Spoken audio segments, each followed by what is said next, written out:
sempit, terbatas pada skop kampus gitu ya, skop universitas, tapi harus relasi yang luas.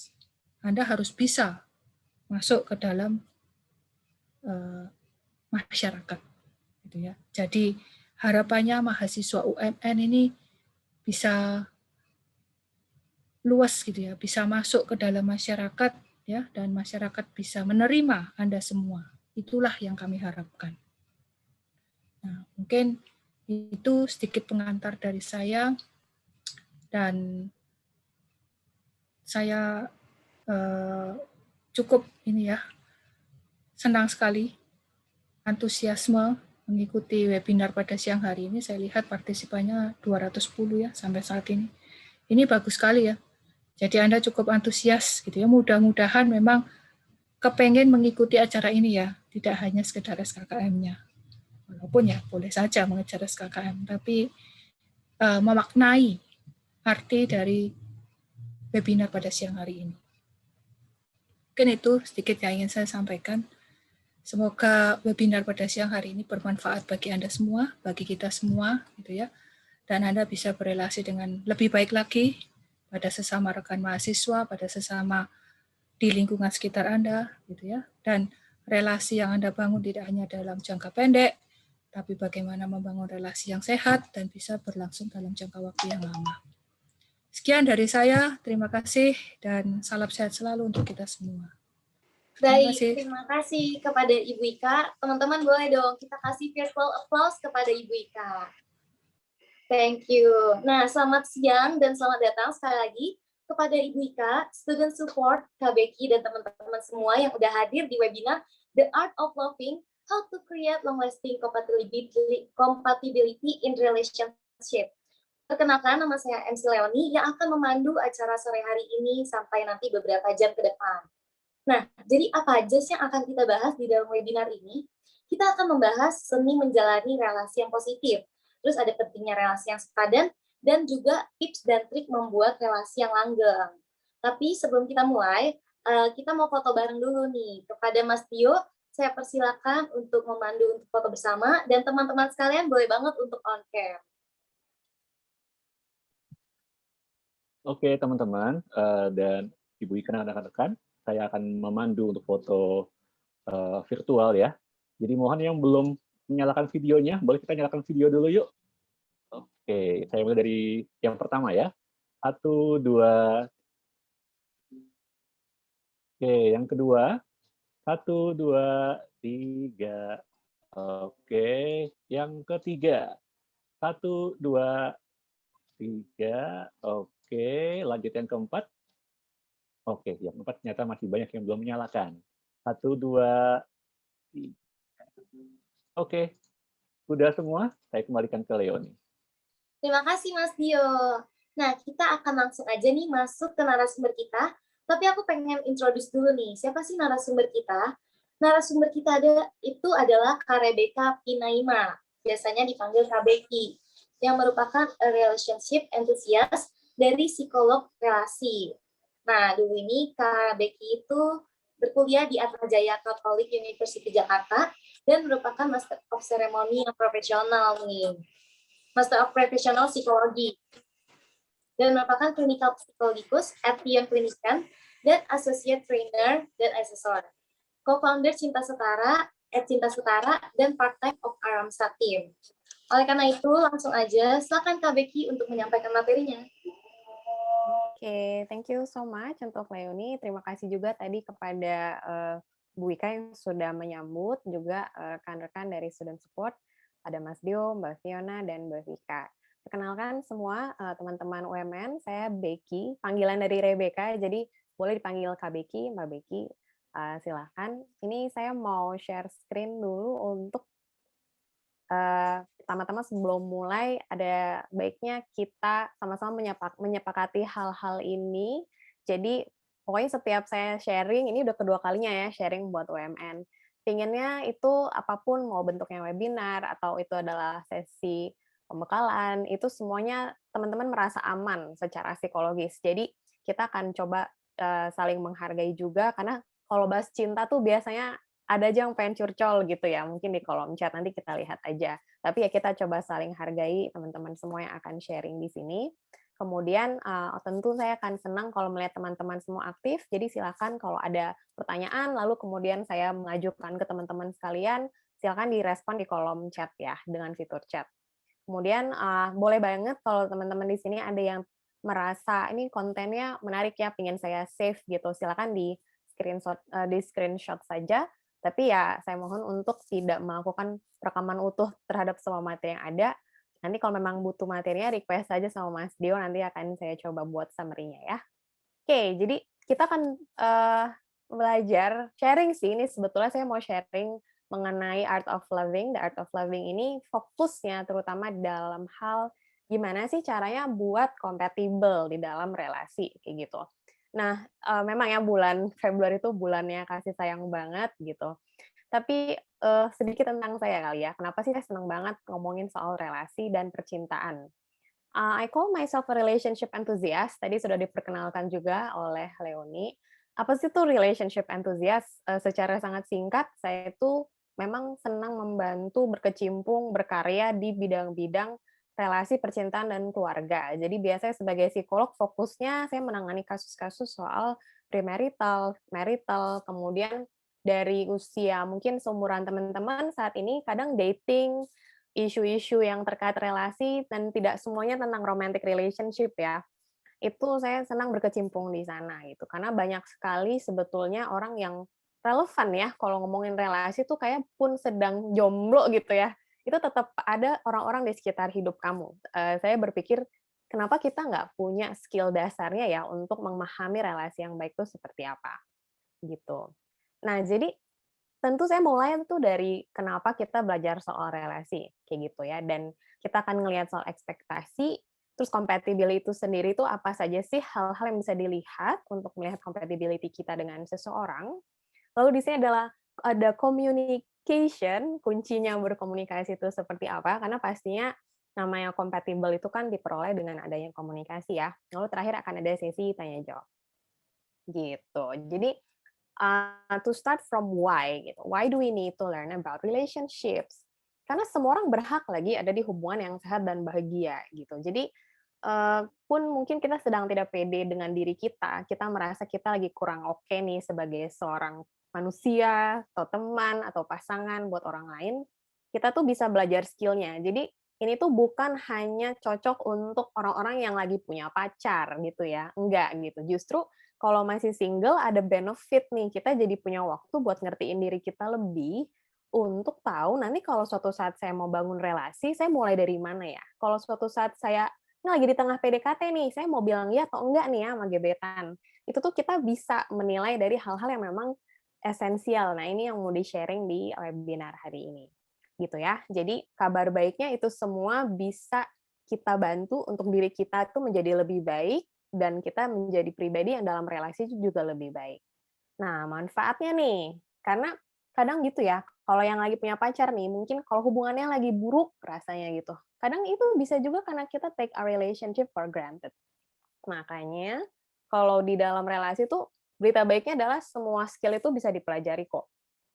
Biarpun kita nggak diajarin ya, zaman kuliah tuh nggak ada kelas cinta misalnya gitu. Jadi moga-moga teman-teman di sini bisa merasakan apa yang di sini saya paparkan sebagai manfaat, lebih nyaman dengan diri sendiri, jadi bisa yang punya pasangan jadi bisa ngasih dukungan yang lebih baik, lalu yang mungkin di dalam relasi secara umum dengan kita belajar soal relasi itu kita bisa punya kedekatan, komunikasi yang baik, dan tentunya hubungan-hubungan kita tuh terasa lebih meaningful. Nah itu. Oke, nah sekarang ini adalah bagiannya teman-teman curcol nih. Silahkan di kolom chat, tolong ditulis gitu. My love life during pandemic feels like titik-titik-titik. Silakan. Boleh dalam satu kata atau sekalimat. Pokoknya gimana sih rasanya love life teman-teman, kehidupan relasi, kehidupan percintaan teman-teman. Apalagi masa pandemi ini masih ya, kita masih pandemi gitu. Di kolom chat, silahkan ditunggu. Nah, boleh banget tuh teman-teman langsung tulis aja di kolom chat my love life during pandemic itu kayak gimana sih? Bebas deh curhat. Yang pertama saya baca ghosting. Aduh, sedih ya. Malah bosen flat. But ada yang masih bilang it's awesome. saya nggak bisa bahasa Mandarin. Siapapun yang ngomong Mandarin, maaf.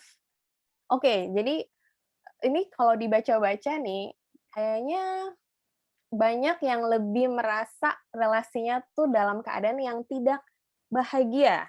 Itu ya, saya lihat gitu ya. Tetapi, oke, not happy ya, secara umum. But maybe some of you ya, yang saya syukuri masih ada nih yang ngerasa hubungannya oke kok, baik kok, bahkan ada yang sweet gitu. Pejuang LDR semangat. Yang nggak LDR juga rasanya kayak LDR kok kalau lagi pandemi ya. Oke, nah jadi kalau dari sekilas apa yang saya baca, itu tuh bisa berdampak banget nggak sih ke dalam kehidupan kita kalau love life kita lagi kayak gitu, atau bahasa kasarnya kita tuh sucks banget sih love life kita sekarang kayak gitu ya. Apalagi yang pengalamannya mungkin lagi ada perubahan yang sangat besar seperti habis di ghosting atau baru putus atau berada di hubungan yang salah dan tidak semestinya nih Kak gitu. Yang hubungan terlarang nih Kak yang kayak gitu-gitu ya. Oke, jadi kita coba lihat terus kita sebenarnya dalam kedepannya nih terkait relasi tuh bisa seperti apa sih. Tapi mungkin fokus utama yang mau saya ketahui itu adalah dasarnya. Kalau yang lagi dalam keadaan mau sama gebetannya di ghosting, mau sama pacarnya lagi jenuh, berantem mulu, apalagi yang kalau udah sampai abusive gitu ya, boleh tolong dijawab. Kira-kira menurut teman-teman, dari semua hal ini sering banget jadi keluhan gitu ya, apa sih akar masalah dalam relasi biasanya? Jawabannya apa? Menurut kamu, boleh yang ditulis 1, 2, 3. 1 tuh berarti perbedaan kepribadian, 2 tuh perbedaan ekspektasi, 3 tuh si pihak ketiga yang mengganggu. Kira-kira menurut teman-teman apa nih jawabannya? Ekspektasi, makanan. Kenapa makanan? Kenapa sih saya baca aja lagi yang lucu-lucu gini? Oke. Oke, banyak yang jawab yang kedua, tapi beberapa ada juga yang ngerasa perbedaannya, jawabannya yang tidak ada di sini, komunikasi ya. Secara tidak langsung, teman-teman juga rasanya banyak yang punya masalah komunikasi. Oke, jadi jawabannya adalah ekspektasi teman-teman. Nah, di dalam perbedaan ekspektasi itu keluarnya memang nanti kelihatannya di komunikasinya yang cekcok. Cuman dasarnya itu adalah sesuatu yang kita tuh rasa sudah berbeda dengan apa yang pasangan kita, gebetan kita punya, misalnya kayak gitu. Jadi pokoknya kalau saya sebut partner di sini tuh bisa luas ya, buat yang masih jomblo, hubungan ketidakjelasan, ataupun yang sudah officially in a relationship, pokoknya pasangan tuh partner kalian lah gitu, anggaplah gitu ya. Nah, jadi gini, dasarnya kenapa kita punya ekspektasi itu ya, kita harus tahu gitu. Semuanya itu berasal dari kebutuhan atau dari masa lalu kita, atau kita punya pengalaman pacaran sebelumnya yang tidak menyenangkan, pengalaman di ghosting, pengalaman di selingkuhi, segala macam itu kan mungkin akan membuat kita jadi punya ekspektasi tertentu ketika kita masuk ke relasi gitu. Nah, tapi kita harus cek nih, setelah mengenali, tadi kenali gitu. Yang kedua adalah kelola. Mengelola, ini tuh sehat nggak ya? Ekspektasinya berlebihan tidak ya? Jangan-jangan kita tuh kalau lagi ngarep ini, kita ngarepnya keterlaluan, misalnya kayak gitu. Terus kalau kita nggak dapet yang kita harapkan, respon kita seperti apa ya? Nah, terus yang ketiga itu adalah kompromi. Nah, setelah kita udah tahu bahwa partner kita itu ternyata punya ekspektasi yang berbeda sama kita bisa nggak kompromi sama dia? Seberapa jauh kita mau menyesuaikan diri, ngalah, tanda kutip, atau menang. Pokoknya kamu harus begini, gitu, sesuai ekspektasi saya, misalnya kayak gitu. Nah, ini teman-teman ingat-ingat ya, ini adalah si 3K dalam ekspektasi. Kenali, kelola, dan kompromi. Dan itu memang kuncinya untuk bisa memiliki ekspektasi yang berimbang antara kita dengan partner kita gitu.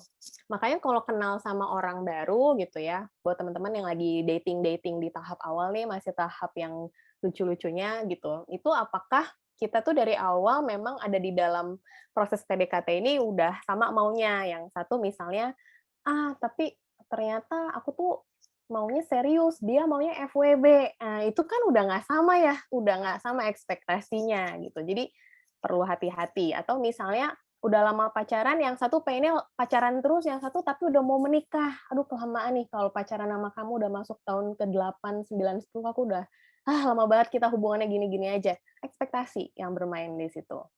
Itu yang besar-besar, gimana yang kecil-kecil. Karena kalau itu tidak kita kelola dan kompromikan dengan baik, jadinya terlalu ngarep. Ini sedikit dari film The Marriage Story ini. Marriage Story ini film tentang perceraian juga, ada kekerasan juga. Jadi ya kalau memang mau ditonton dan buat teman-teman yang sudah menonton mungkin tahu ya bahwa kadang itu kita nggak biasa melatih ekspektasi kita dari masa masih jomblo atau masih single atau lajang. Masa lajang tuh berarti kita belum menikah gitu ya. Jangan-jangan kita jadi ngerasa nggak sanggup buat menjalani hubungan yang seserius pernikahan. Jadi ya itu perlu dikelola tuh dari sekarang itu. Kalau teman-teman ternyata masih punya kebiasaan kalau sama love life-nya tuh harapannya terlalu tinggi. Nah, jadi salah satu cara untuk mulai menyadari ekspektasi saya berlebihan nggak ya? Pakailah train of thoughts. Train of thoughts itu bagaimana kita sadar pikiran kita yang mendorong perasaan kita sehingga terjadi sebuah perilaku. 3P kalau di sini. Tadi kan 3K, ini 3P. Jadi misalnya nih, baru pacaran let's say setahun. Terus di setahun itu ada masalah besar. Masalah besar pertama yang dihadapi suatu pasangan. Terus mikirnya, aduh hubunganku gagal nih, udah nih. Nah itu tuh bisa menyebabkan perasaan yang sangat intens, kayak kecewa berat, marah berlebihan gitu. Dan bisa jadi mendorong kita melakukan tindakan yang ekstrim, kayak tiba-tiba mengabaikan pasangan. Karena di mindset-nya udah hubungannya gagal. Tapi kalau mindset kita beda, hubungannya tuh lagi ada cobaan nih, mau saya usahain biar lebih baik gitu. Itu mungkin perasaannya juga akan berbeda, nggak separah dan sedramatis itu gitu katakan. Jadi perilakunya mungkin akan lebih ke ya udah deh coba cari waktu buat pasangan buat ngobrolin dulu gitu ya. Jadi beware of your train of thoughts. Kalau lagi dalam keadaan-keadaan yang tadi terlalu banyak ngarep, apalagi dalam keadaan disappointed. Nah, kita tuh akan masuk ke compatibility. Ini nih memang tidak ada secara persis definisi compatible itu apa sih gitu. Tetapi boleh nggak teman-teman di kolom chat yang tahu atau punya bahasa sendiri, saya sih senangnya pakai bahasa sendiri ya. Jadi compatible itu buat kalian tuh apa? Compatible. Apa dan kapan suatu relasi itu disebut compatible buat teman-teman? Saya mau lihat jawaban-jawabannya. Sefrekuensi is good. Oke. Kemudian sepadan, sama rata, nyaman, nice. Satu visi ya, saling menghargai gitu. Ada yang sebut value nih di sini, ada open minded. Yang bilang satu server ini apakah anak komputer? Oke, nggak apa-apa, pakai bahasa sendiri. Tadi saya udah bilang, saya sangat menghargai how you perceive a certain word here. Tidak egois, setara, good gitu. Being yourself. Iya. Compatibility itu kita juga mulainya dengan kenali siapa diri kita ketika kita sama pasangan kan gitu. Kita sosok yang seperti apa? Can we still be ourselves? Atau kita jadi completely fake ketika lagi deket sama orang gitu ya. Kan biasanya gitu ya. Kalau di awal-awal aja lo pencitraan, giliran makin ke belakang busuk-busuknya lo makin kelihatan. Itu yang biasanya suka terjadi gitu ya. Also, teman-teman juga harus sadari compatibility itu dilihat dari bukan hanya ketika kita lagi dalam kondisi pencitraan atau at our best, at our worst. Kalau kita setannya lagi muncul, kita masih compatible nggak sama pasangan kita. Nah ini sedikit nih, terkadang beberapa orang yang saya tahu baru pacaran sebentar, terus udah mau main menikah aja gitu. For some cases ya, lagi-lagi ini nggak bisa digeneralisasi. Itu jadi kurang bisa melihat pasangannya at the worst, itu seperti apa. Lihatnya pas setelah menikah, kaget, kayak berasa beli kucing dalam karung. Jadi hati-hati. Kemudian pertanyaan yang lain yang kadang bisa membantu kita untuk mengenal si diri kita gitu. Kalau kita ibaratnya adalah seseorang yang ya misalkan saya cewek gitu. Terus saya jadi cowok. Saya mau nggak ya nikahin seorang Rebecca Pinaima? Ask yourself that question. Would you want to date or marry yourself? Jangan-jangan kita dalam keadaan yang tidak terbaiknya kita tuh untuk waktu yang lama gitu. Jadi kitanya malah kurang oke. Masa kita ngarep punya pasangan yang harusnya saya pantasnya dapet yang kayak gini lah. Padahal kita sendiri tidak dalam keadaan terbaik kita. It's not fair. Gitu ya. Diri kita mulai dari diri kita dulu. Gitu. baru setelah itu kita coba untuk melihat sosok partner, gebetan, siapapun nih, orang yang akan menjadi si partner kita kelak gitu lah ya. Apakah kita memang mengenali dengan dalam? Atau kita fokusnya kalau PDKT 6 bulan ini cuman ngecek hari-hari, ya dia ngapain aja dari bangun sampai tidur. Udah makan apa belum? Udah main dia apa belum? Udah ngerjain tugas apa belum? Apa gitu. Sifatnya tuh itu adalah daily life gitu. Penting kita tahu itu untuk membangun kedekatan. Tapi kan kalau kita mau lihat compatible atau tidak, kita harus lihat lebih dari sekedar itu ya. Nanti saya akan share kita mesti lihat apa aja sih selain nanya hal-hal trivial. Nah, baru setelah itu tahap berikutnya adalah memantau dinamika hubungan gitu ya. Jadi si A dan si B, yang satu udah kenal diri dia, yang B udah kenal dirinya juga, A dan B udah sama-sama kenal dirinya. Terus melihat pasangannya gitu ya. Nah, kenapa ada kata pantau? Karena ya itu seiring berjalannya waktu kan perbedaan-perbedaan itu akan ketemu ya di antara si A dan si B. Si A dan si B ini masih nyambung nggak ya? Sepadan nggak ya? Terus value-value yang dari tadi teman-teman sebutin di sini, kepercayaan, berusaha growing, berusaha accepting each other, itu cocok nggak ya? Itu yang perlu dilihat gitu. Karena ini, sometimes the two perfect people in your head just couldn't make it. They just can't be that perfect couple kayak gitu. Dan memang ada yang namanya perfect couple ya. Pasti setiap couple ada dinamikanya sendiri kan gitu. Oke, jadi pahami ketiga hal yang kira-kira membantu kita untuk mengecek kita kompatibel atau enggak ya sama dia, si doi. Oke, saya mau lanjut. Ini adalah kutipan yang sering saya share setiap ngasih materi soal relasi gitu. Kalau yang namanya relasi mau jangka panjang, kan kita mikirnya long term nih ya. Kalau yang mau long term ya, kalau yang mau bentar-bentar doang hubungannya mungkin nggak terlalu berasa perlu. Tapi kalau mau long term, you need to be friends with your lover gitu ya. Jadi learn to manage konflik, belajar atasi konflik bareng, belajar cara support satu sama lain tuh punya tadi ekspektasi, harapan, mimpi, cita-cita bersama tuh ada yang mau mensupport satu sama lain kah kayak gitu. Friends, dasarnya tuh berteman. Jadi kalau teman-teman sekarang punya pacar, cuma lebih sering curhat sama teman atau sama teman lawan jenis yang manis gitu kan, yang itu hati-hati gitu. Karena kenapa kalian lebih nyaman meluangkan waktu dan berkomunikasi lebih banyak dengan orang lain, bukan pasangan sendiri? Itu sesuatu yang perlu dipertanyakan sih. So, hopefully pasangan kalian tuh akan menjadi sosok teman yang paling nyaman atau setidaknya cukup nyaman lah supaya kita tuh bisa ngerasa most of the time kita ke dia tuh we're fine, our go-to person, kasarnya gitu. Nah, ini adalah ini bagian ini teori banget gitu ya kelihatannya, tapi bear with me, karena kalau teman-teman tanya gitu, sebenarnya apa sih yang bikin relasi itu kompatibel, terus langgeng lagi? Karena kan kadang gini, kompatibel itu tuh biasanya kita cek di awal, pas lagi PDKT. Rasanya nyambung nggak? Pengen ngobrol terus nggak? Jadi pengen ketemu lagi nggak? Kencan kedua, kencan ketiga, dan berikutnya. Tapi itu biasanya di momen-momen yang tertentu aja dan terkadang cuma di awal gitu. Padahal kan kita maunya long term nih. Berarti kan compatibility itu bukan sesuatu yang dari awal, oke, udah ngerasa nyaman, terus udah kita take for granted itu. Tapi harus dibina. Nah, proses pembinaan compatibility itu melalui 4 hal ini. Ya, jadi ada di sini bisa teman-teman lihat. Yang pertama itu adalah shared meaning, makna bersama terhadap hubungan. Lalu ada vision, tadi ada yang oke banget, tadi komen memang harus satu visi nih sama partner kalau mau jangka panjang. Betul. Values, itu tadi banyak banget yang sebut nilai-nilai apa yang penting nih buat hubungan saya.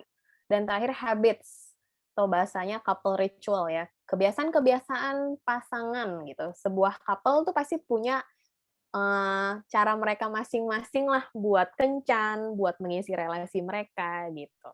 Nah, dari atas sampai bawah, cara untuk melihatnya dengan lebih simpel tuh gimana ya, Kak? Gini, ini nih caranya. Yang atas nih 2 abstrak. Shared meaning and vision tuh terlihat kayak, ini apa sih? Intinya kan sesuatu yang kita hayati ya soal hubungan. Tapi mungkin yang 2 bawah, value and habits tuh terlihat lebih konkret. Jadi kita betul-betul bisa melihat perilaku-perilaku pasangan atau dalam hubungan ini, hubungan kita tuh bagaimana sih cara dia berjalan, sehingga kita bisa menilai bahwa hubungan ini cukup sukses atau enggak, kayak gitu.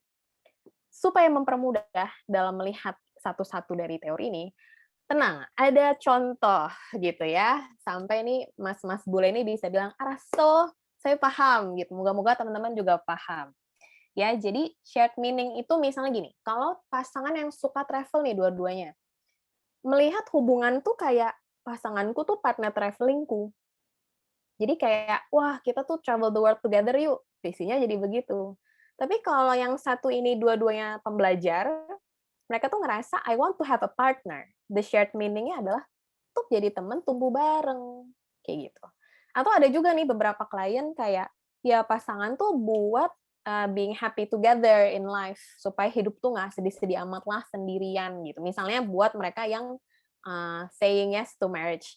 I know marriage is not for everyone ya, tapi kan terkadang cara melihat relasi itu berbeda-beda. Tapi setidaknya ketika teman-teman ngerasa mau menjalani hubungan yang committed gitu, perlu ada shared meaning, perlu ada visi. Hubungan ini mau dibawa kemana? Itu visi, gitu ya. Kalau shared meaning, penghayatannya. Nah, sekarang kita ke bawah. Values. Values-nya, kalau balik lagi ke contoh pertama, berarti kan pasangan traveler tuh kayak, kita suka petualang bareng nih, adventures and exploration. Keywords-nya itu untuk values. Sementara buat pasangan nomor 2, keywords-nya tuh being open-minded, terus kita growth gitu. Jadi kita nggak mau ngekang pasangan. Nah, jadi contohnya adalah di habits, supaya terlihat ini pasangan ini memang kelihatan nih, dia value-nya tuh eksploratif, petualang. Mereka punya kebiasaan, kita tuh kalau kencan jangan di tempat yang sama. Kita coba selalu cari tempat makan baru yuk. Kita cari hobi bareng baru yuk. Gitu. Pasangannya yang suka kayak gitu, eksploratif. Kalau yang tadi, yang growth and learning together, mereka akan kayak, kita kerja sebelahan yuk, kerja bareng. Gitu. Kalau kamu mau lanjut studi S2, nggak apa-apa, aku dukung kok. Gitu ya, bukannya malah ngekang pasangan. Jadi kelihatan ya, dari shared meaning, passion, value, sama habit, itu tuh senada. Gitu. Dan pasangan tuh bisa punya lebih dari satu seperti ini ya. Itu ibarat kayak satu garis gitu ya, dari shared meaning sampai habits. They can have several. Jadi nggak cuman, contohnya satu pasangan ya cuma punya satu. Gitu. Nah ini harapan ya teman-teman bisa mulai pikirkan, kalian apa? Kalian di dalam hubungan yang sekarang lagi dijalani, punya nggak shared meaning? Punya vision nggak? Setidaknya itu dulu kali ya. Bukan cuman punya habits, yaitu apa yang dilakukan pas pacaran. Mungkin bukan itu aja. Lanjut, sekarang saya mau tanya gitu ya. Silakan teman-teman curcol, securcol-curcolnya. Pengalaman tidak menyenangkan dalam berkomunikasi. Karena once tadi udah bahas soal successful relationship, cara untuk mendiskusikan itu kan ya dengan ngobrol ya sama pasangan kita. Jadi kalau kita aja merasa, wah pas mau ngomongin vision udah berantem. Mau sepakat soal nilai hubungan ini nggak ketemu-ketemu, kita kayak beda nilai banget deh, Kak, misalnya gitu. Dan itu bisa karena perbedaan mungkin kepribadian ya salah satunya. Tapi padahal dasarnya itu ada ekspektasi yang kita tuh nggak bisa utarakan dengan baik. Jadilah komunikasinya bikin frustasi gitu. Jadi silahkan share di chat. Kayaknya ini udah wow, ini bahkan ini saya tadi belum ngelihat nih, udah banyak yang share soal shared meaning-nya ya. Dan seneng banget nih ngelihat teman-teman ada yang somehow tetap bisa melihat, oke, pasangan saya itu sebenarnya kuatnya dalam hal ini, saya di sini, misalnya kayak gitu. Kemudian, kayak ini yang sedih banget curhat-curhatnya, oke, dilihat nih ya, ini pokoknya karena ini student support, ini akan jadi materi yang sangat baik buat Mas Dio dan kawan-kawan. Ini masalah ini nih, dalam percintaan yang sering terjadi ya. Oke. Tapi kalau soal komunikasi, memang ya, apapun dijawab dengan ngegas. Terus emotional abuse tuh gaslighting ya. Gaslighting tuh kayak kita tuh mau membuat pasangan kita somehow merasa sangat bersalah atas sesuatu yang karena kita nggak sesuai sama ekspektasi. Maksud ada ekspektasi yang nggak ketemu terus jadi gaslighting gitu. Apapun dijawab nggak apa-apa itu sedih sih. Oke.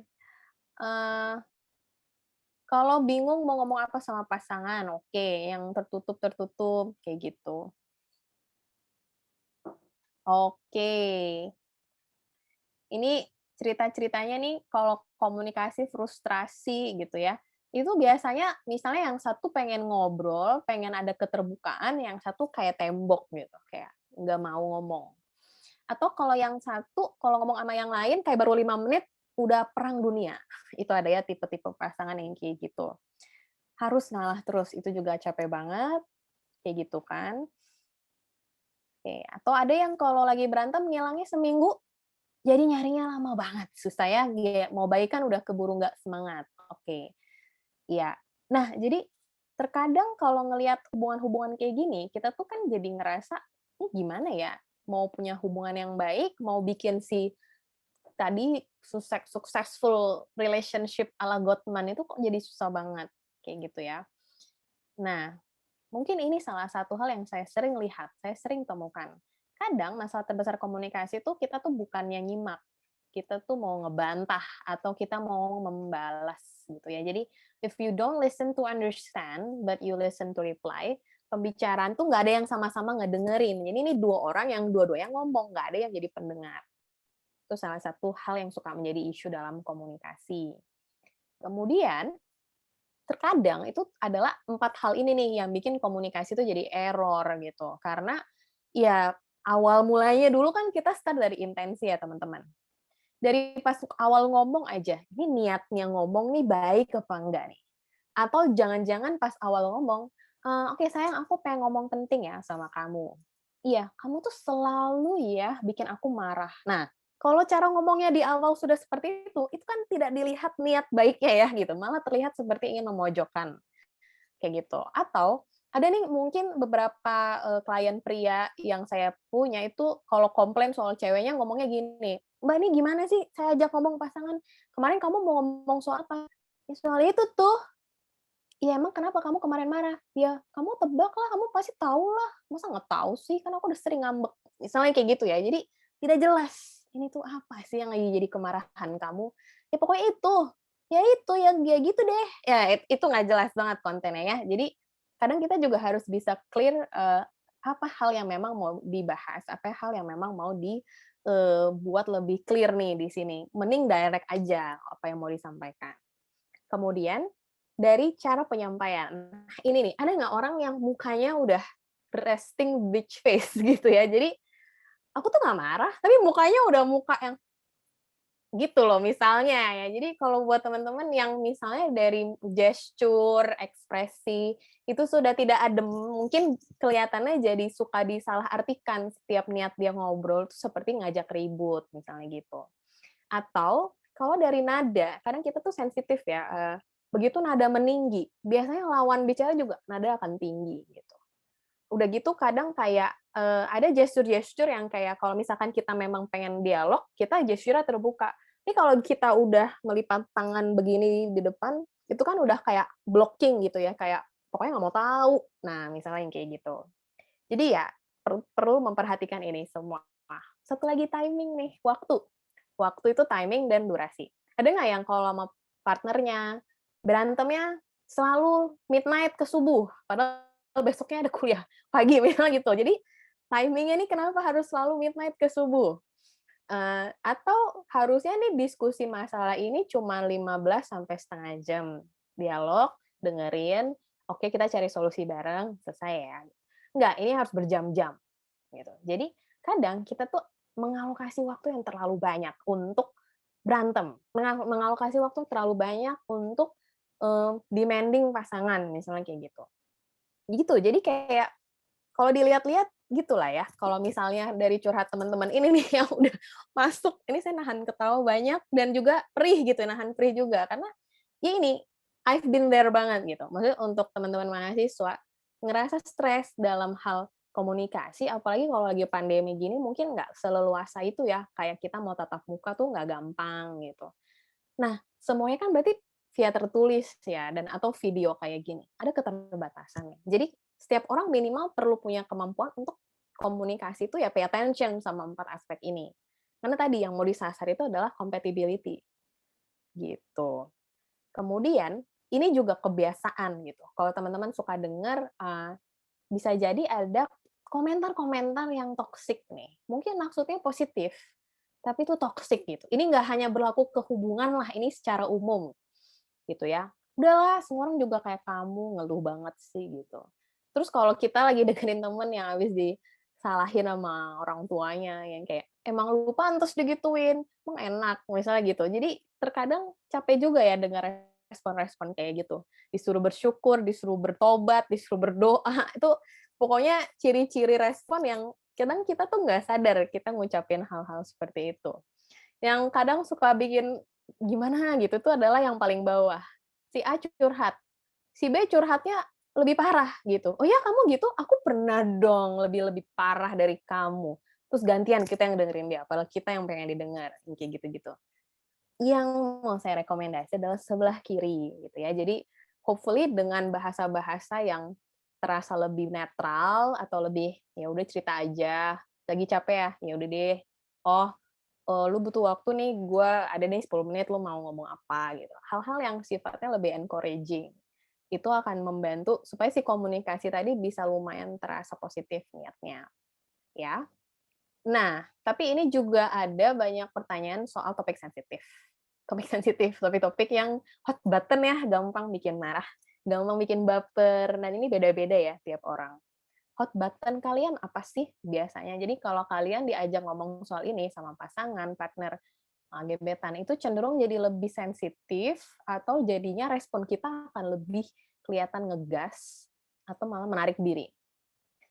Apa nih contoh-contoh topik sensitif yang teman-teman punya? Ada yang mau share? Soal badan.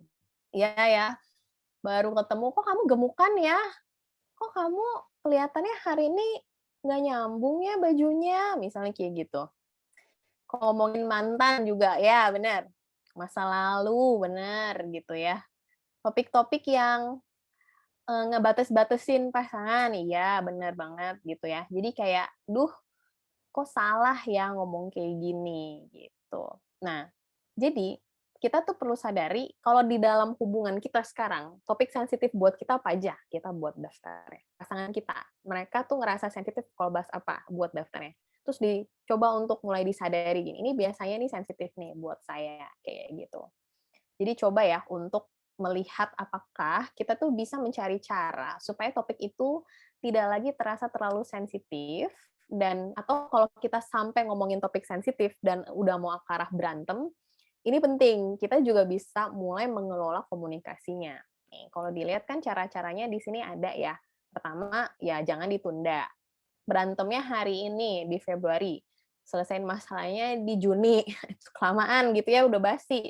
Jadi kalau memang ada isu ini sebaiknya memang jangan terlalu lama ditunda. Kalau memang sudah menemukan, apalagi kalau isunya adalah terkait compatibility kan, oh kayaknya di keluarga kamu sesuatu yang misalnya buat kita gitu ya, ini contoh, kok di keluarga kamu ngomong sama orang tua bisa ya kayak marah-marah atau pokoknya di keluarganya lebih lebih nggak apa-apa gitu, ngobrolnya tuh kayak santai.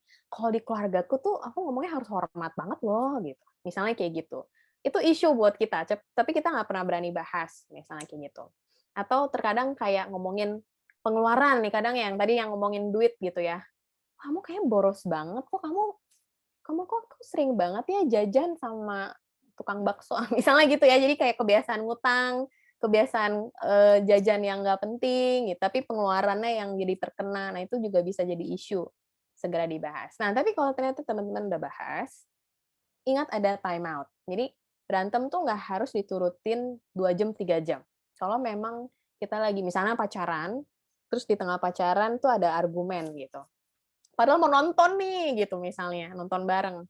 Boleh nggak kita time out dulu, kita nonton, ini habis nonton, kita bahas lagi gitu. Atau kalau yang nggak bisa kayak gitu, kayaknya kalau ngomongin masalahnya sekarang, jadinya kita bakal berantem gede nih.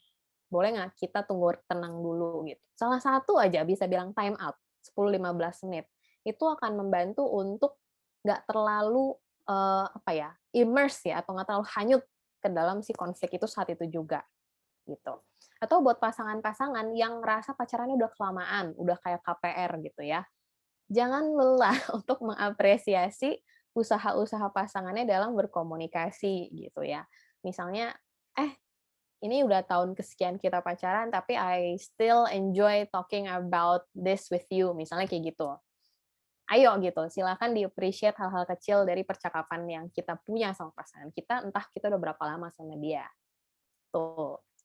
Tips berikutnya, ini ada nih teori bahwa nih katanya nih ya, menurut Gottman, kalau misalnya ada satu konflik atau satu interaksi negatif, kita tuh perlu berimbang, punya 5 interaksi yang positif atau netral sama pasangan.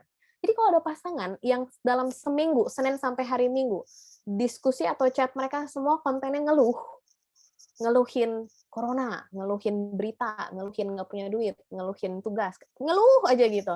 Itu lama-lama hubungannya capek banget gitu ya. Jadi mau mereka cocok nih, compatible-nya kelihatan dari personality, dari komunikasinya itu sangat toxic terasanya karena it's all negative kayak gitu.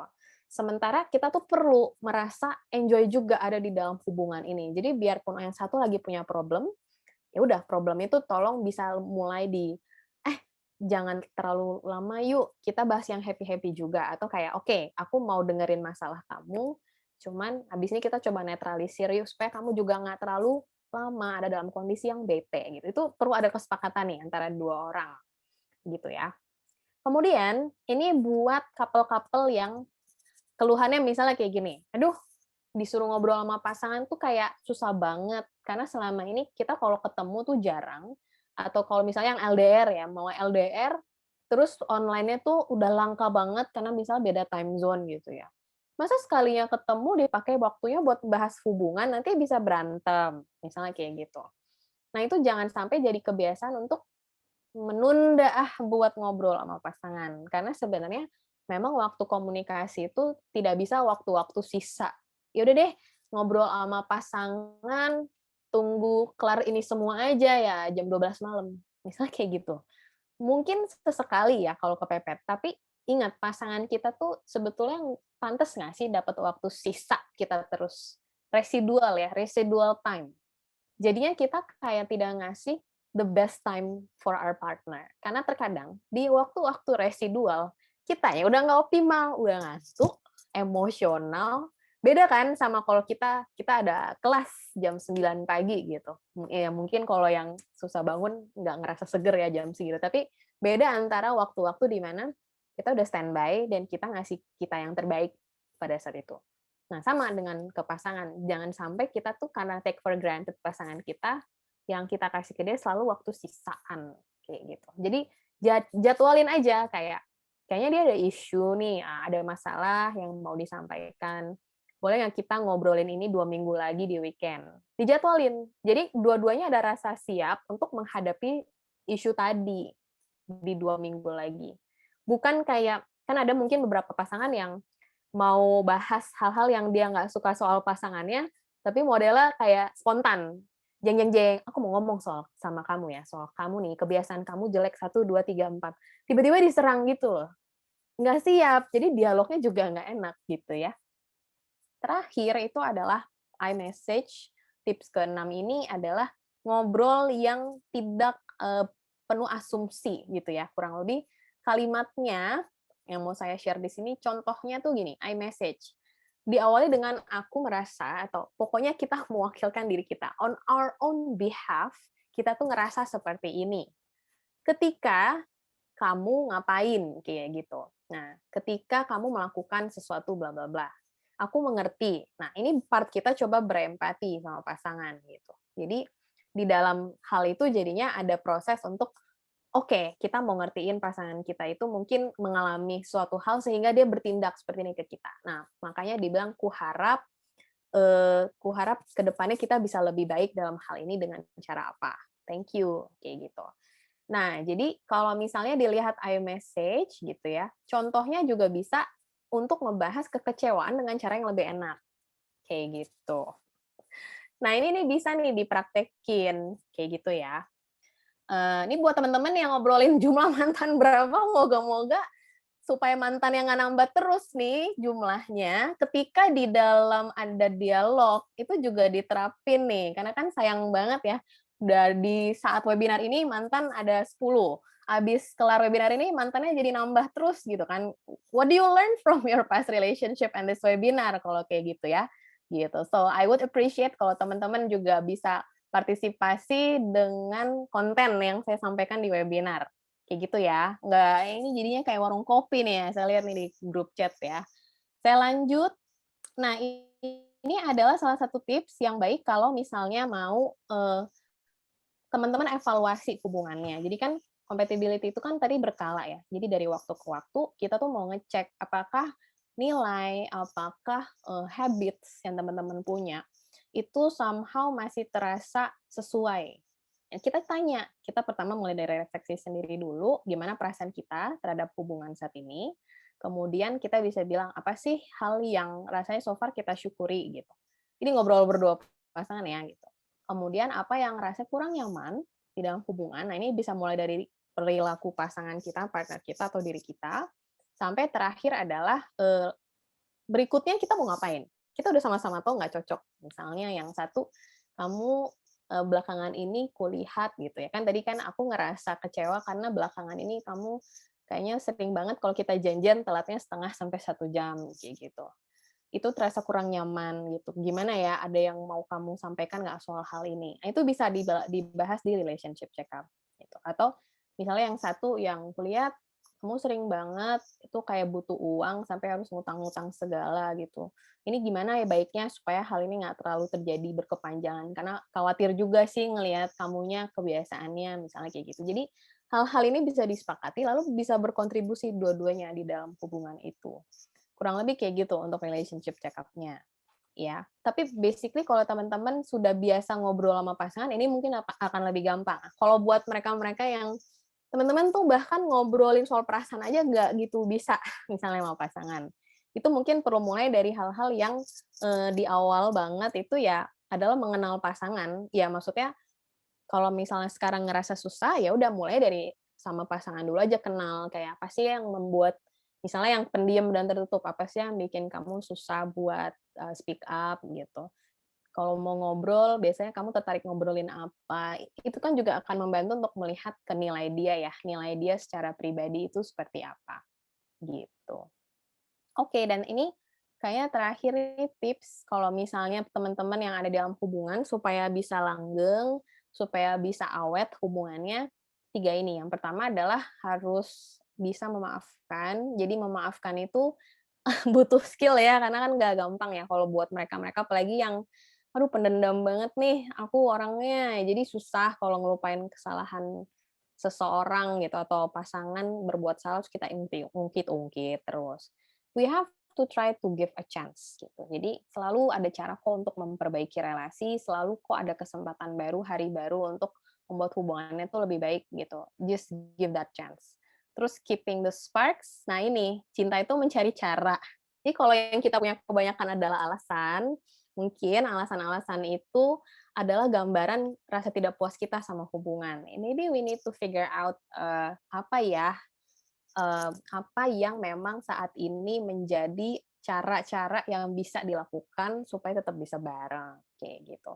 Kemudian yang terakhir ini adalah buat couple-couple, ada nggak sih yang ngerasa kompetitifnya sama pasangannya? Jadi kalian tuh nggak bisa nih kalau mau jangka panjang terus mainnya adalah saya versus dia, gitu. Tapi kita berdua versus problem-problem kita. It's a collaboration between both of you, bukan kamu versus dia, lebih kayak gitu sih. Hopefully dengan semua yang tadi udah disampaikan, itu tuh ada dari poin ngobrolin sama pasangan, apa yang menjadi persamaan ekspektasi, perbedaan ekspektasinya, sampai keluarnya adalah bisa tahu kita tuh ada di hubungan ini dengan nilai dan visi apa, sama nggak, bedanya di mana, bisa dicari nggak persamaannya di mana, misalnya gitu. Sampai ke teknik komunikasi yang perlu nih, supaya bisa mencapai si kesepakatan-kesepakatan yang tadi. Kurang lebih seperti itu. So if you want to think about marriage gitu ya, marriage tuh bukannya mikir masing-masing gitu. Jadi dari masa PDKT, pacaran gitu, masih masa-masa kuliah seperti inilah gitu ya, menjelang adulthood.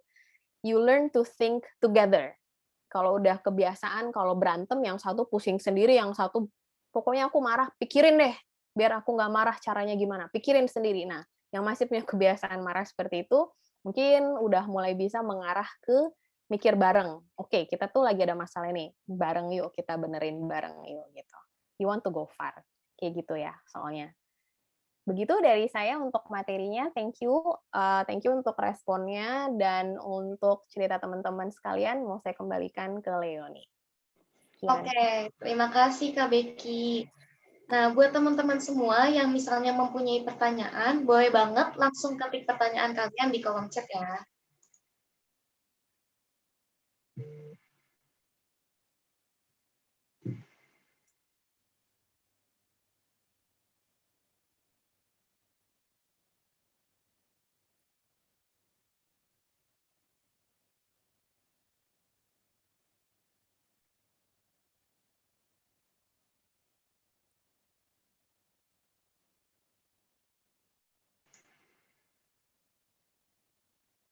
Nah, mungkin sambil nunggu yang lain, aku pengen nanya dulu nih ke Kak Becky, boleh gak Kak?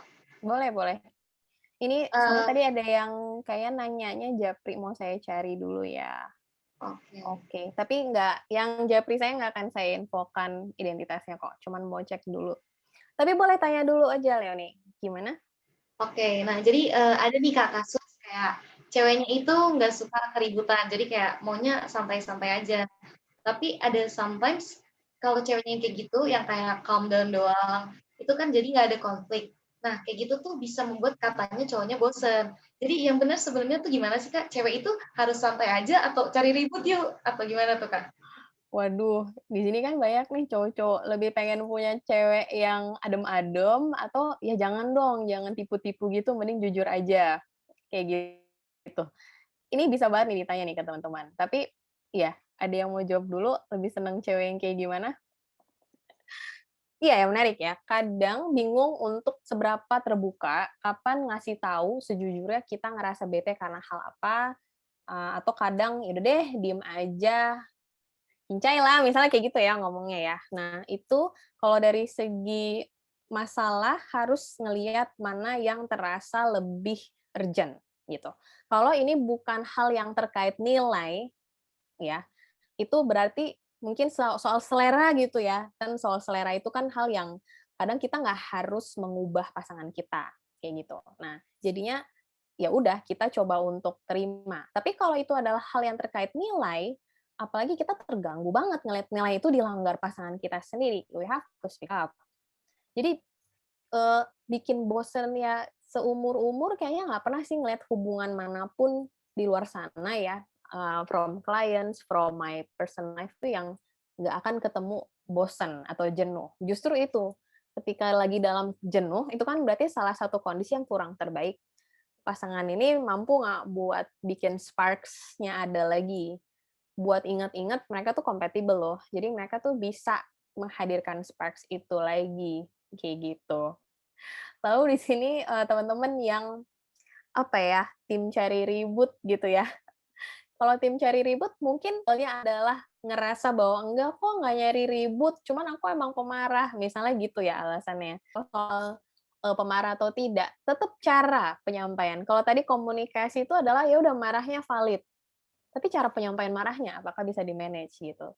Jadi tidak mudah ya untuk mengungkapkan isi pikiran. Nah, cowok-cowok jangan mungkin ya nih kalau secara umum nggak harus cowok-cowok aja, bilang, "Kamu lagi nyari ribut ya?" Karena itu udah sangat tidak I-message. I-message kan ngomongnya ke diri sendiri kan, kayak, "Nih aku agak terganggu loh kalau kamu, hal ini tuh dibahas dengan cara yang seperti ini." Kan kita bisa ngobrol baik-baik gitu.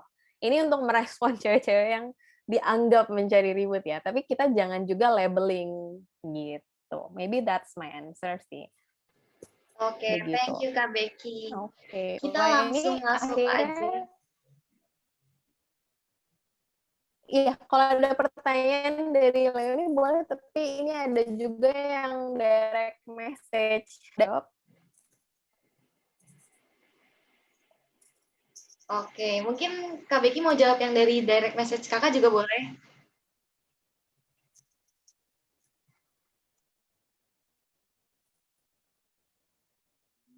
Hmm.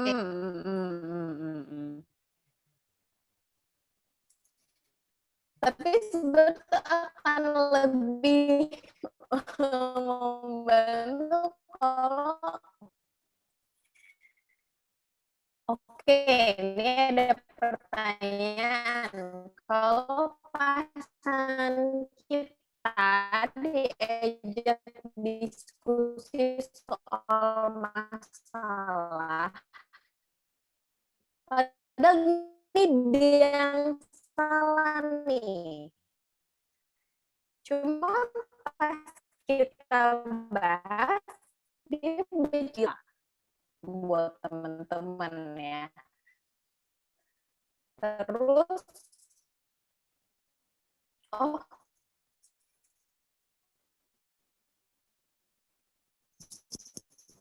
suaranya putus-putus.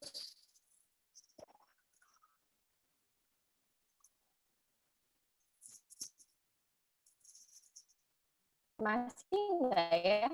Masih putus. Bentar ya.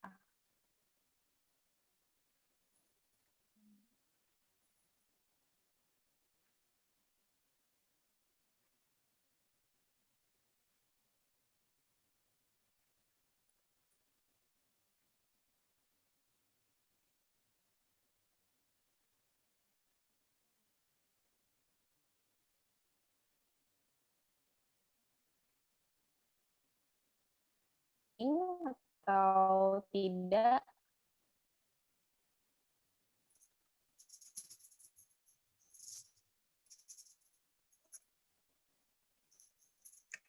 Masih ya, cara foto Kak.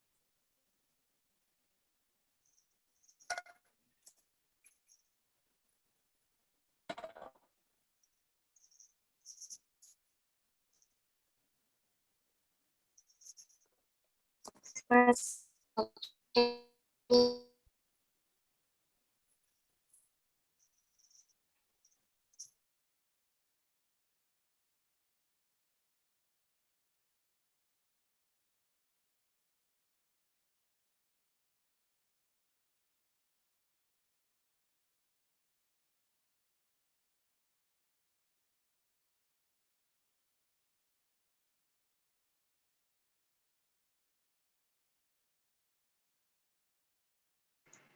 Nah, mungkin sambil nunggu KBK-nya, buat teman-teman yang masih ada pertanyaan, boleh sambil diketik dulu aja di kolom chat. Nanti kalau KBK-nya udah balik, kita bakalan tanyakan lagi.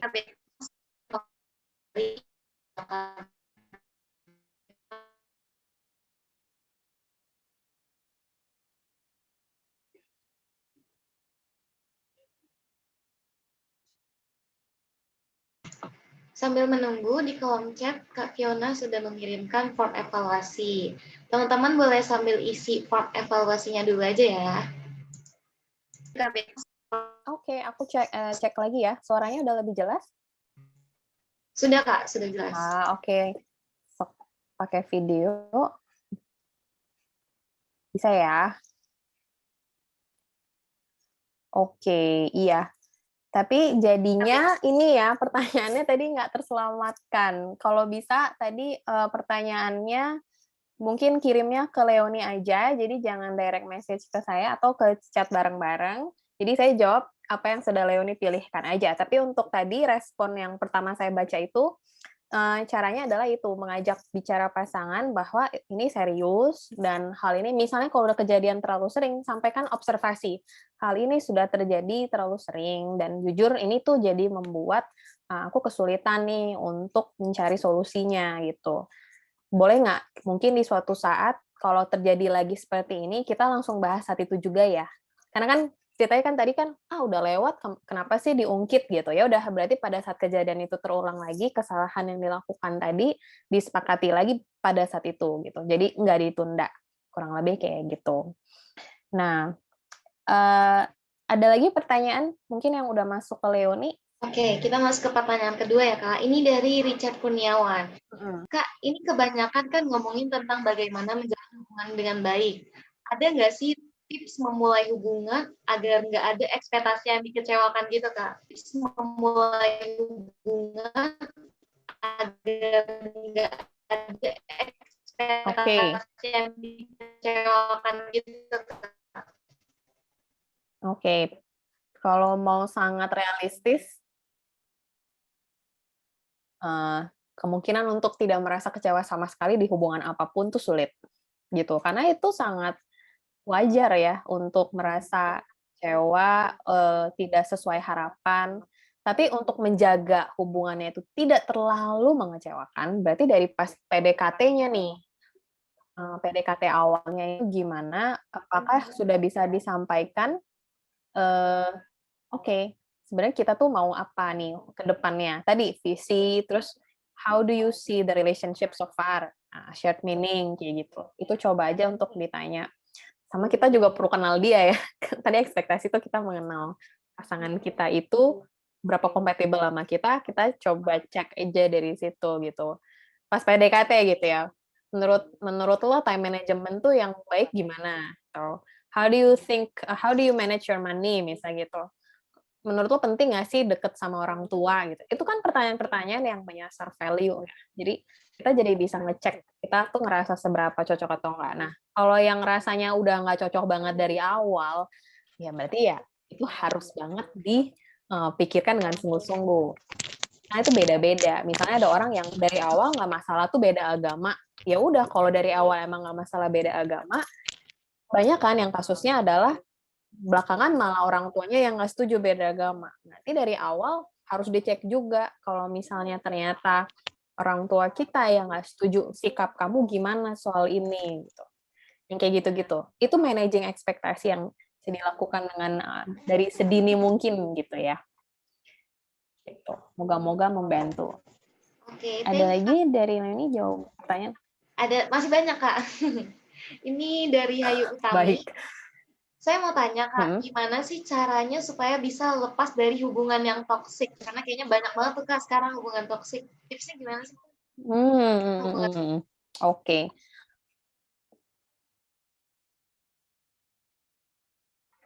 Oke, kalau misalnya toxic relationship, itu kan seseorang perlu sadar dulu di mereka ciri-ciri toksiknya apa. Karena toksik tuh nggak bisa kita samaratain nih, gitu. Toksik yang satu sama yang lain. Ada yang toksik banget, ada yang toksik dikit, ada yang bahkan belum toksik sih, tapi codependency. Sudah mulai terlihat ada codependency. Silakan di Google kalau teman-teman mau tahu. Codependency itu bibit sebelum terjadi toxic relationship. Nah, jadi misalnya udah tahu ada di hubungan yang toksik, berarti kan perlu cek dulu itu hubungan masih ingin dipertahankan atau enggak. Tanya, why you still want to be in the relationship? Why aren't you leaving this relationship yet? Itu tahu dulu kenapa gitu. Habis itu kita balik ke dasar-dasar relasi. 4 itu lagi, shared meaning, vision, values, habits. Dari 4 hal yang ada, seberapa itu masih ngerasa cocok, seberapa kita masih merasa cocok. Gitu. Kalau memang masih terasa bisa dipertahankan, dan misalnya kamu tahu bahwa yang bikin toksik itu adalah hal yang sifatnya mungkin situasional, misalnya gitu. Itu mungkin masih bisa diberesin ya. Tapi kalau itu adalah terkait luka batin seseorang, luka batin kita atau luka batin partner, hati-hati gitu. Jangan-jangan pasangan ini perlu beresin itu dulu sebelum menjalani hubungannya dengan lebih intensif gitu. Jadi saya tuh sering bilang sih sama pasangan yang toksik banget, pertama ya harus ada jarak dulu untuk mengevaluasi diri dengan pasangan. Kemudian tadi relationship check-up itu dilakukan. Tadi ada 4 step lakukan itu. Lalu lihat emang effort yang teman-teman mau lakukan apa. Karena kan ada nih hubungan yang kayak gini. Saya nggak mau effort. Pokoknya hubungannya udah toxic banget. I just wanna leave the relationship. Ya kita nggak bisa maksa partner kita dong untuk bertahan di situ. Tapi kalau hubungannya itu dua-duanya mau buat beresin bareng-bareng, even though toxic, berarti bisa gitu. Kalau emang parah banget bisa ke psikolog, ke konselor. Bisa juga nih diskusi dulu aja sama student support gitu. Jadi ya there's a lot of ways sih biasanya. Cuman kalau udah toxic banget dan kamu udah nggak ada energi lagi ya, maybe you should ya berjarak ya. Entah berjarak, minta vakum, atau break up. Gitu sih. Lagi? Makasih Kak Becky. Nah, selanjutnya untuk sesi yang ini, aku memperbolehkan teman-teman nih buat yang pengen tanya secara langsung, boleh langsung on mic aja. Ada yang mau tanya secara langsung? Open mic ya. Ya, boleh langsung on mic, silakan. Kak, Ya, isi silakan. kedengeran nggak? Kedengeran? Dengar. Ini nggak usah perkenalan, aku pertanyaan langsung aja ya. Boleh. Oke. Jadi ini aku sama pasanganku, kita lagi ini ceritanya kita pertama kali kita berdua pacaran, jadi kita nggak ada pengalaman. Tapi aku udah coba kayak open komunikasi, kita kayak ngejalanin lebih santai gitu, jangan terlalu intens dulu. Cuma masalahnya yang aku takut adalah pasanganku ini nih, dia sangat self-deprecating. Jadi aku takutnya dia codependency ke aku. Dan aku pengen bikin dia menyadari self-worth dia. Di luar dari batasan kita cuma sebagai pasangan romantis doang. Karena dia juga temanku yang baik kan. Oke. Ya, terima Ya. kasih. Oke, jadi kalau kasusnya kayak gitu, ini nih bisa dilakukan gitu ya. Masing-masing itu perlu mulai dari diri sendiri. Makanya hubungan yang sehat itu emang dasarnya self love sih ya. Ada kemampuan diri untuk menyayangi, merawat diri sendiri, self compassion gitu ya. Self compassion itu penting. Itu mungkin kalau mau cari artikel udah banyak banget tuh teman-teman. Self compassion, self love. Tapi yang bisa dibuat dari sisi pasangan, kita mau support, suatu hari kita ajak dia aja buat daftar, buat dong daftar resources kamu itu. Daftar resources atau sumber daya, itu ada yang internal, ada yang eksternal. Gitu ya. Nah, kalau internal dan eksternal tuh berarti dari dalam diri sendiri. Contohnya hal-hal apa sih yang selama ini membantu kamu survive hidup, buat tuh daftarnya. Kalau eksternal itu contohnya kamu tuh punya social support siapa aja gitu. Jadi dengan menulis daftar ini dan itu ditemenin ya, kita temenin pacar kita buat daftar ini, itu tuh membuat dia untuk harus menuliskan apa yang memang dia sadari dan akui terlebih dahulu. Lalu baru kita bisa bantu untuk menambahkan kalau ternyata ada hal-hal yang tuh sebenarnya kekuatan dia lagi, kok dia nggak inget ya kalau dia tuh bagus dalam hal ini. Nah, kita tulis bareng-bareng. Nah, kenapa ditulis? Supaya dia bisa baca lagi kalau dia lagi dalam keadaan tidak baik. Soalnya biasanya kalau cuma di kepala doang itu kayak lewat ya, selewatnya. Tapi kalau ditulis, buat saya itu di dalam teknik konseling pun, itu pasti saya minta dari klien-klien yang self-esteem-nya lagi turun, jadi mungkin kurang pede dan sebagainya. Cuma itu akan ngaruh kan ke hubungan pacaran. Nah, setelah membuat daftar itu, coba untuk mencari langkah-langkah bersama yang setelah dia ngelakuin suatu kegiatan ini, itu bikin dia feel good. Karena ya, we need some activities dong to feel good. Tapi pastiin kegiatan itu bukan cuma saat pacaran sama kamu. Jadi nggak selalu perasaan positif ke dirinya hanya didapat kalau lagi pacaran. Karena itu yang bikin dependent. Jadinya kayak orang ini pelariannya ke kamu aja sebagai pasangannya. Tapi kalau dia bisa menemukan hal-hal yang di luar kamu, yang juga membantu dia untuk feel good, hobbies misalnya, ikut achievement apa, misalkan lomba, atau dia kontribusi di mana gitu. Nanti kita tinggal tunjuk evidence-nya, kamu lagi feeling bad about yourself, tapi lihat deh, kamu udah berhasil ini, kamu udah bisa ini, kamu udah bisa itu. Lebih kayak ingetinnya awal di situ, kemudian ya mungkin dia juga perlu untuk ada jurnal harian ya, untuk ngecek kenapa sih setiap hari mikirnya self-deprecating banget. Minta dia untuk kenali perasaannya juga sih, kayak gitu. Semoga membantu ya. Thank you, Kak. Iya, sama-sama. Oke, ada lagi yang bertanya secara langsung dengan langsung on mic aja, silakan. Saya, Kak. Silakan, Kak Gavin. Aku mau nanya dong, ini kan saya kan ini hitungnya orang yang berjalan masih di jalan orang single gitu kan, orang yang masih sendiri.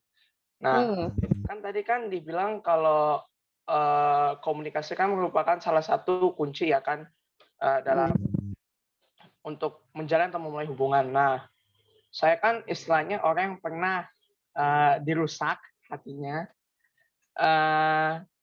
karena cuma dari modal kata-kata aja gitu kan. Nah, sejak hal itu ini untuk ke cewek sih terlebihnya mengenai respon dia terhadap saya. Ketika kayak dia ngasih pujian atau sesuatu hal yang baik lah ke saya gitu kan ya. Saya kadang-kadang jadi gimana ya, agak abu-abu membedakan garis antara ini orang tulus nggak sih ke saya, misalnya mengatasnamakan cinta gitu, atau emang hanya untuk berteman saja gitu loh, takutnya. Lagi salah langkah, terus dibilang bodoh sama sepupu saya, terus malah tambah hancur lagi gitu. Oke.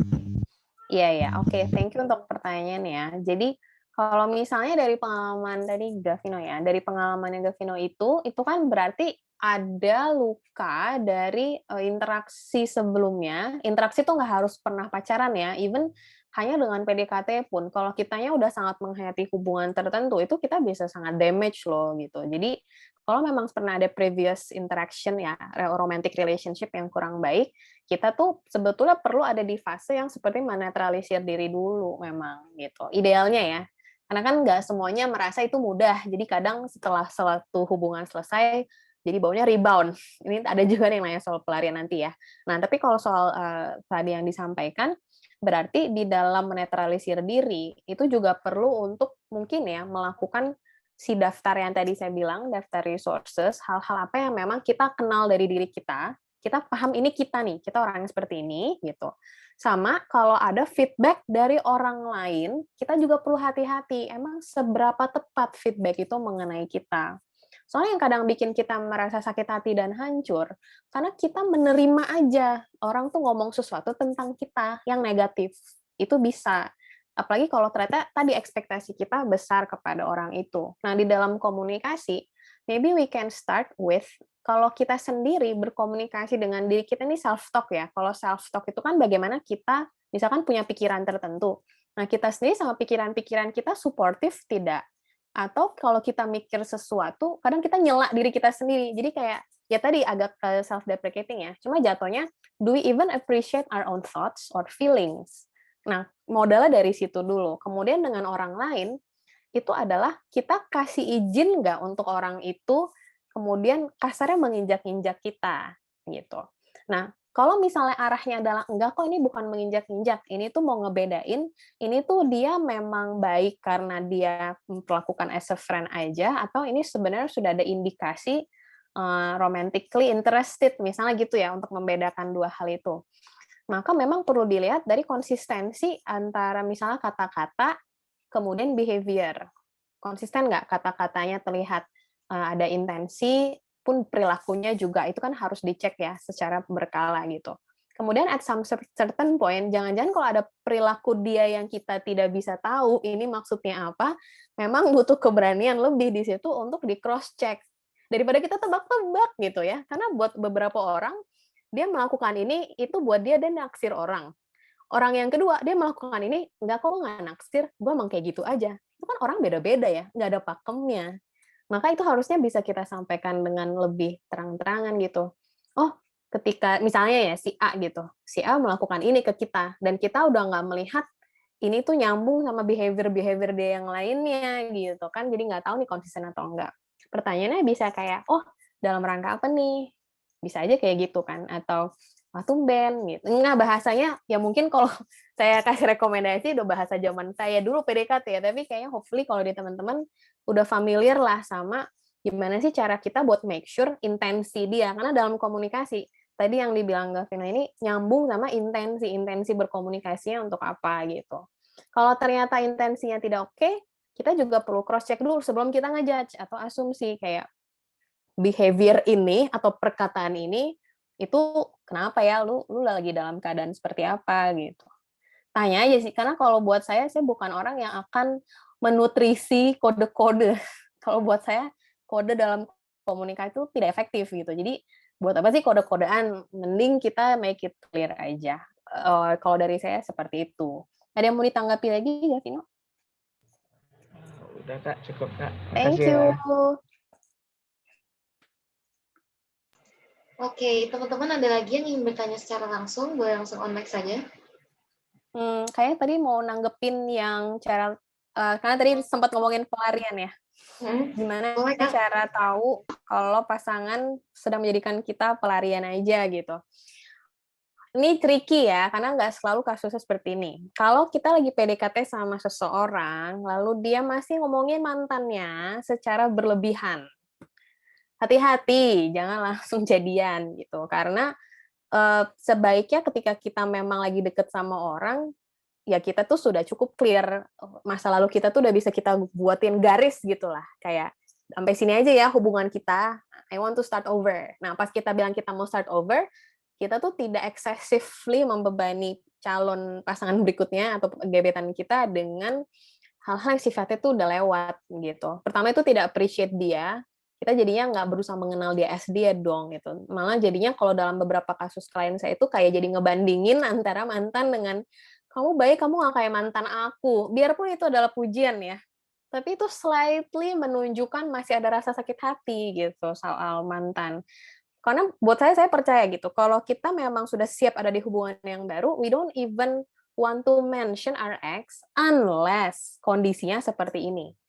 Saya tuh tertarik sama kamu, tapi jujur masih ada beberapa hal yang menyakitkan dari hubungan sebelumnya yang bikin saya ragu untuk memulai hubungan yang baru. Itu openness kan. Nah, openness yang seperti itu mending disampaikan aja, itu terasa lebih fair dan itu terasa tidak menjadikan pelarian. Itu terasa lebih kayak fair-fairan aja nih, I am interested, karena kan kita bisa aja interested with someone new ya, but I'm not sure I'm ready to be in a relationship yet. Misalnya kayak gitu. Nah, kalau kayak gitu, tinggal terserah si orang ini nih, si orang ini mau nungguin atau nggak apa-apa gitu ya, dengan ya udah, I am also interested in you, ya kita lihat dulu aja kita compatible atau enggak. Nah, kalau kayak gitu ya silahkan. Tapi di luar itu hati-hati aja sih sama konten komunikasinya itu tentang mantan atau masa lalu terus-terusan atau enggak gitu sih. Ada lagi? Oke, ada lagi nih Kak, how to fix trust issues, gimana? Nggak bisa sendirian ya sebenarnya trust issues-nya. Maksudnya gini, trust issues itu kan kadang misalnya kita punya mantan yang really breaks our trust. Terus kita mau punya hubungan yang baru, jadinya terus kebayang-bayang tuh. Kalau kita usaha sendiri, berarti kita harus mulai memperbaiki pikiran kita yang tidak rasional mengenai hubungan sebelumnya. Jangan digeneralisasi sama hubungan yang baru. Tapi kalau kita ada di dalam suatu hubungan nih sekarang dan kita masih punya trust issues, kita komunikasikan dengan terbuka. Tapi bukan tanggung jawab pacar kita ya buat benerin trust issues kita. Kita bisa kerjasama, tapi dia tidak berkewajiban untuk, karena aku pernah diselingkuhin, kamu harus selalu laporan kamu ada di mana setiap saat sama aku. Harus. Enggak kayak gitu. Jadi kayaknya dalam hal tadi harus tahu juga apa nih yang membuat susah trust. Kayak gitu. Soalnya trust itu ada kait seberapa trust kita buat terbuka menceritakan diri kita, seberapa trust kita bahwa pasangan kita itu niatnya tulus dan bisa setia dalam hubungan itu dan terbuka kalau ada masalah, sama trust soal apakah kita bisa mengandalkan dia ya. Kan trust itu beda-beda ya tipenya kayak gitu. Tapi kalau trust issues-nya gede banget, yang biasa saya lakukan adalah ya melatih 2 orang di dalam couple ini untuk diskusi. Bentuk-bentuk perilaku apa yang nanti bisa dianggap sesuatu yang trusted gitu. Jadi mereka akan saling sepakat, yang ini ngelakuin ini, yang ini ngomongnya ini, yang ini coba bertindak ini, yang ini responnya ini, itu bisa disepakati di antara pasangan-pasangan gitu. Setiap kamu mau pergi keluar, tolong kasih tahu ya, aku mau pergi keluar nih sama teman-teman, si ini ya. Terus hilang tuh 4 jam, ya nggak apa-apa, nanti nggak akan digrecokin. Misalnya kayak gitu, karena udah ada patokannya. Terus nanti pas udah sampai rumah lagi, aku berharap kamu kasih tahu sih kalau kamu tuh udah pulang. Nah, dilakukan dan sepakat, abis itu jadi ngerasa lebih secure. Oh ya, dia udah bilang kok dia udah pulang, ya udah cukup. Jadi nggak usah nanya, kamu ngomongin apa aja sama dia? Kamu berapa lama tadi sama dia? Yang kayak gitu-gitu. Nggak perlu ya. Lanjut, Leonie. Teman-teman kalau masih ada yang pengen bertanya secara langsung, boleh silakan langsung on mic. Oke, kalau nggak ada, aku bacain lagi aja ya, Kak. Gimana kalau salah satu pasangan memiliki tendensi narsistik, seperti contohnya dia tuh nggak merasa punya salah, terus inginnya tuh ada admiration, mudah marah, tersinggung, dan butuh supply narsistik dari orang lain, dan sebagainya. Tapi diajak untuk diskusi itu tuh nggak bisa, agak susah gitu. Jadi merasa tersinggung dan marah. Gimana tuh Kak menurut Kakak? Narsistik itu sebenarnya udah kayak mulai ngejudge dia memang punya disorder. Tapi kalau ini masih cenderung, berarti kita perlu bilang, mulainya dengan iMessage, aku merasa terganggu dengan beberapa hal dari cara kamu berkomunikasi. Kamu bersedia nggak buat membahas ini? Nih ya, jadi habis itu feedback, habis itu disampaikan kan feedbacknya. Nah, setelah feedbacknya disampaikan, kalau ternyata rasanya terpental, maka kita harus mulai dengan menyiapkan deadline misalnya buat diri kita. Deadline-nya pertama, deadline untuk sampai kapan kita toleransi kalau masalah ini tidak mau dibahas terus sama pasangan. kayak gitu. Karena kalau dia tidak mau membahas masalah ini dengan kamu terus, maka langkah berikutnya adalah oke, kita ngomong sama konselor penengah pihak ketiga. Karena aku ngobrol berdua kamu aja nggak mempan nih, misalnya kayak gitu. Karena diblokir misalnya. Tapi kalau kasus berikutnya adalah oke, dia sadar bahwa ya nih I have tendency narsis, tapi dia bersedia buat dialog, berarti kita masih bisa untuk coba ngajak ngomongnya dengan evidence. Jadi tulis aja tindakan-tindakan dia yang kita amati, lagi-lagi yang kita observasi itu kita catat pada saat kita lagi ngobrol ini. Kemarin kamu sempat ngomong seperti ini. Cari tahu dulu kenapa dia seperti itu. Jadi jangan langsung main ngejudge aja. Iya, dia tuh butuh ini, butuh ini. Mungkin secara umum narsis emang ciri-cirinya kayak gitu kan. Butuh di-admire dan segala macam. Tapi karena kita pakai evidence, kita bisa tanya, waktu itu kenapa ya sampai ngomong kayak gini? Waktu itu kenapa ya rasanya di diskusi yang ini, kamu tuh kayak maunya bener terus gitu. Dan itu kita bilangnya adalah ya itu mengganggu lah gitu buat aku, gimana ya gitu. Nah, cari saran kan berarti dari dia, apa yang bisa dilakukan supaya dalam komunikasi berikutnya itu terasa nggak terlalu narsis banget, misalnya kayak gitu. Nah, tapi kalau buat kasus yang satu lagi gimana? Diajak buat ketemu psikolog, nggak mau. Jadi berarti kan komunikasinya mentok. Nah, berarti kamu harus kembalikan kepada si daftar compatibility yang tadi. Selain narsismenya dia, ada nggak hal-hal yang masih layak diperjuangkan sebagai pasangan buat kamu? Do you still want to be with this person gitu? Ada shared meaning dan visi yang masih bisa dicapai bareng nggak ya terlepas dari hal itu? Nah, itu harus dipertimbangkan. Karena kalau enggak, I don't see any reason to be with this person ya. Honestly gitu. Jadi maybe it's actually a consideration bahwa ini udah sangat tidak sesuai value, udah saya usahakan tahap 1 berdua, tahap 2 dengan pihak profesional tetap nggak mau. I'm sorry, I cannot continue this relationship. I don't see why I should be here with you anymore. Gitu, saranku. Thank you. Kita lanjut aja nih Kak. Ini banyak banget nih kayaknya yang nanya, khususnya para jomblo. Jadi cara nggak kaku pas PDKT tuh gimana sih Kak? Kayak tipsnya misalnya ngechatnya apa? Boleh di-sharing mungkin? alah. Oke.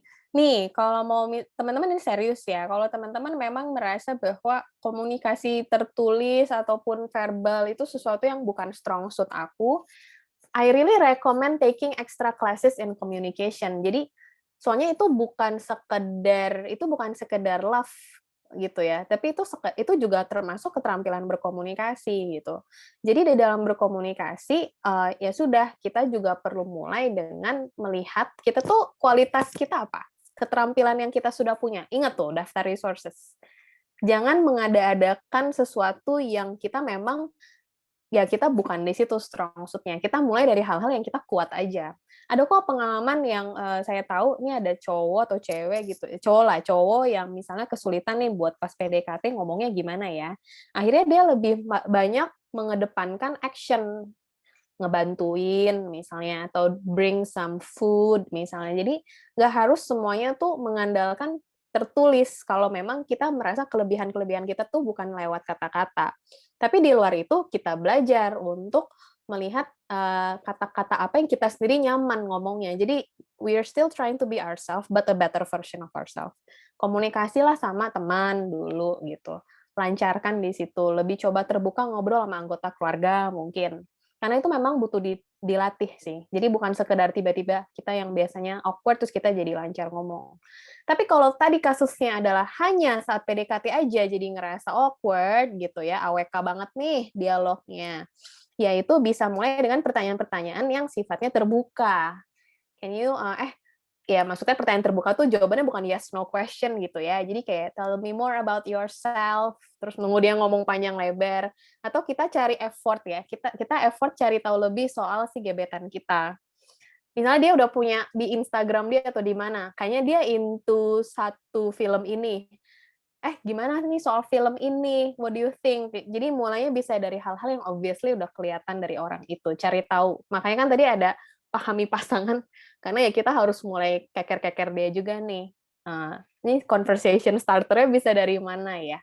Ya, 2 tips itu. Moga-moga membantu. Gimana Leonie? Masih ada bisa? Sebenarnya masih banyak nih Kak yang bertanya, tapi karena keterbatasan waktu, jadi sisi pertanyaannya kita akhirin aja. Terima kasih banyak Kak Becky atas pemaparan materinya. Nah, aku pengen remind lagi nih buat teman-teman yang didengar di sini cukup kita keep di sini aja. Dan teman-teman boleh banget buat follow @studentaffairs.UMN buat information seminar-seminar yang akan datang. Mungkin segitu aja. Terima kasih banyak Kak Becky atas pemaparan materinya yang sudah menjadi narasumber kita. Thank you juga buat Student Affairs yang udah mengadakan webinar ini, dan terima kasih banget buat teman-teman yang udah datang di webinar hari ini. Saya MC Leoni, mohon maaf jika ada salah kata atau perbuatan. Selamat sore dan terima kasih semuanya. Terima kasih semuanya. Dan teman-teman jangan lupa untuk isi form evaluasi ya. Ya, Kak. Terima kasih. Terima kasih, Kak. Terima kasih, Kak. Thank you, Kak. Terima kasih, Kak. Thank you, Kak.